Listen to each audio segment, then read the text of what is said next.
नमस्कार साथियों। दिल्ली में इस बार बीजेपी 27 सालों के बाद अपना वनवास खत्म कर चुकी है। प्रचंड जीत के साथ 70 विधानसभा सीटों में से उसने 48 सीटों को जीत कर आई है और वही भी जो आप पार्टी है वो मात्र 22 सीटों पर ही सिमट कर रह गई है, जबकि 10 साल तक उसने भी दिल्ली की सत्ता पर राज किया। लेकिन आज एक हफ्ते से ऊपर हो चुका है, एक सप्ताह से अधिक हो चुका है, लेकिन अभी तक बीजेपी मुख्यमंत्री का नाम अनाउंस नहीं कर पाई है। सुनने में ये भी जा रहा है कि शायद जो हमारे प्रधानमंत्री जी थे वो अभी यूएस और फ्रांस के दौरे पर गए हुए थे, इस वजह से उस नाम को अभी रोका गया था, उस नाम पे भी विचार नहीं हो पाया था। लेकिन कल मोदी जी वापस आ गए हैं और अब बैठकों का दौर मुझे लगता है अब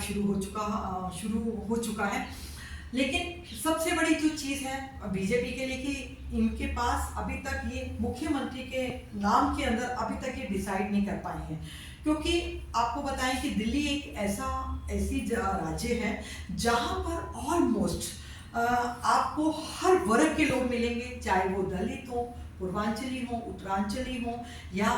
ब्राह्मण हो, या पंजाबी हो, तो और या बनिए हो या जाट हो, तो बहुत सारे वर्ग यहाँ पर हैं और उन सब वर्गों को साधना सबसे बड़ी मुश्किल है बीजेपी के लिए। लेकिन इस बार जो बीजेपी को इतनी प्रचंड बहुमत मिली है, बहुमत से जो जीत कर आई है, उसमें हर वर्ग के लोगों का अपना अपना इस बार किरदार रहा है। अगर जो अभी जो बातें हमें पता चली या सूत्रों के हवाले से जो हमें पता चला है, कहने को ये कहते हैं कि भी इस बार जो है अपना परवेश वर्मा का नाम बहुत, यानी कि कुछ नाम ऐसे आगे आ रहे हैं जिनमें परवेश वर्मा का नाम आगे है, सतीश उपाध्याय जी का नाम है, इसमें रेखा का नाम आगे है, शिखा रॉय का नाम आगे, आशीष सूद का नाम आगे है,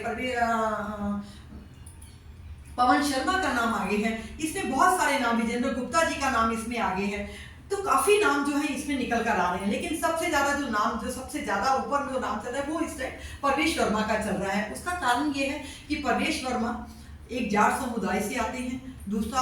साहब सिंह वर्मा जो दिल्ली के पहले पूर्व सीएम रह चुके हैं, उनके साहब सिंह वर्मा के बेटे हैं, और तीसरा इस बार ये रहा कि इस बार दिल्ली में बीजेपी ने 11 उम्मीदवार जाट कम्युनिटी से 11 उम्मीदवारों को उतारा, तो 11 उम्मीदवार इस बार जीत कर आए हैं, तो इसीलिए उनका नाम सबसे ज्यादा। और दूसरा उन्होंने केजरीवाल जी को भी हराया है, तो इस कारण से भी हो सकता है कि शायद उनके नाम पर मोहर लगे। दूसरा नंबर आता है विजेंद्र गुप्ता जी का, जो दिल्ली में पिछले 3 बार के विधायक हैं और इस बार सबसे ज्यादा 37,000 वोटों से उन्होंने अपने प्रतिद्वंदी को हराया है और बनिया समाज से आते हैं। दिल्ली में इस बार बीजेपी ने 7 बनियों को उतारा था, जिसमें से सातों के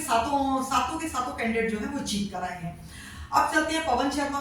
का नाम इसलिए क्योंकि वो आरएसएस से जुड़े हैं, आशीष सूद भी जो है वो भी आरएसएस से जुड़े हैं, पंजाबी एक चेहरा है। इसी तरह एक मनजिंदर सिरसा का भी नाम याद आया कि मनजिंदर सिरसा जी का भी नाम एक चल रहा है जो पंजाबी कम्युनिटी से हैं, तो उनका नाम भी काफी रेस में आगे है। लेकिन 15 नाम पर ये भी पता है, ये सूत्रों से पता चला हमें कि 15 जो ऐसे नाम हैं जिनको शॉर्टलिस्ट कर लिया गया है, 9 नाम उसमें से शॉर्टलिस्ट होंगे, उसी में यानी कि मंत्रिमंडल भी बनेगा और उसी में सीएम भी बनेगा। लेकिन बताएगा ये तो समय ही बताएगा कि आने वाले समय में कौन सीएम बनता है। लेकिन अगर हम बीजेपी का इतिहास देखते हैं तो बीजेपी के इतिहास के अंदर आपने देखा होगा कि अभी तक जितने भी चुनाव हुए, चाहे वो महाराष्ट्र में हुआ है, छत्तीसगढ़ में हुआ है, या अपना हरियाणा में हुआ है,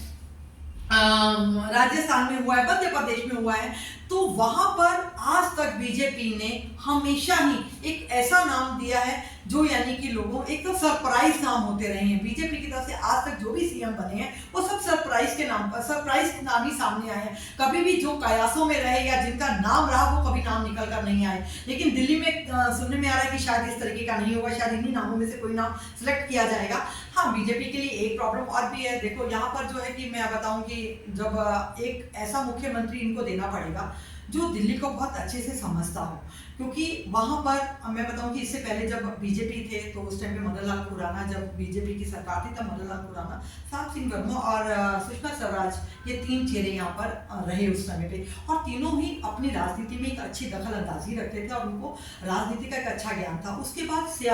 जब क्या कहते हैं शीला दीक्षित जी ने, जब कांग्रेस में जब शीला दीक्षित की सरकार आई तो शीला दीक्षित भी एक बहुत ही अनुभवी लेडीज थी और उन्होंने बहुत सूझबूझ के साथ पूरे यानी कि 15 साल तक दिल्ली को संभाला। और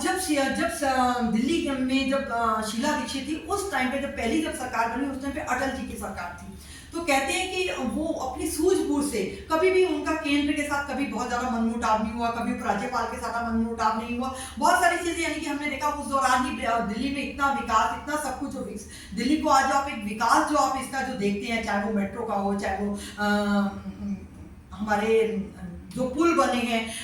वो हैं, चाहे सड़कें हों, चाहे जो भी, यानी कि उस टाइम पे शीला दी ने पूरे किए। उसी में एक बात याद है कि एक बार सीएम बताया गया था कि शीला दीक्षित एक बार अटल जी के पास गई, कुछ फाइलें रुकी हुई थी, तो उन्होंने कहा, अटल जी के पास जाकर उन्होंने सीधा एक ही बात बोली कि अटल जी, मैं एक ब्राह्मण हूँ और आप भी एक ब्राह्मण है, तो मुझे लगता है कि एक ब्राह्मण दूसरे ब्राह्मण को जो है ना खाली हाथ नहीं जाने देगा। तो उन्होंने कहा, तो उन्होंने अरे एकदम उन्होंने बोला क्या आप चाहती हैं, तो उन्होंने कहा फटाफट ये फाइल मेरी बहुत समय से लटकी हुई है, ये काम हो नहीं पा रहे, और उसी वक्त अटल जी ने उस फाइलों को मंगवाया, उसी वक्त उसको क्लियर करके दिया। तो ये सूझबूझ जो थी शीला वाली, वैसी ही सूझबूझ मुझे लगता है बीजेपी को इस वक्त देनी होगी जो दिल्ली को संभाल सके, क्योंकि जो केजरीवाल जी का जो समय रहा, उन्होंने फ्री बिजली, फ्री पानी, बहुत सारी चीजें उन्होंने लोगों को दी जरूर, लेकिन दिल्ली का विकास रुक गया। तो मुझे लगता है कि इस बार फ्री की चीजों के साथ साथ बीजेपी को विकास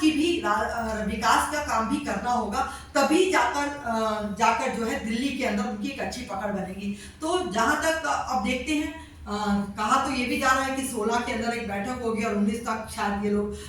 शपथ समारोह हो जाएगा, लेकिन ये अब 16 और 19 को ही पता चलेगा कि इस बार दिल्ली का सीएम कौन है।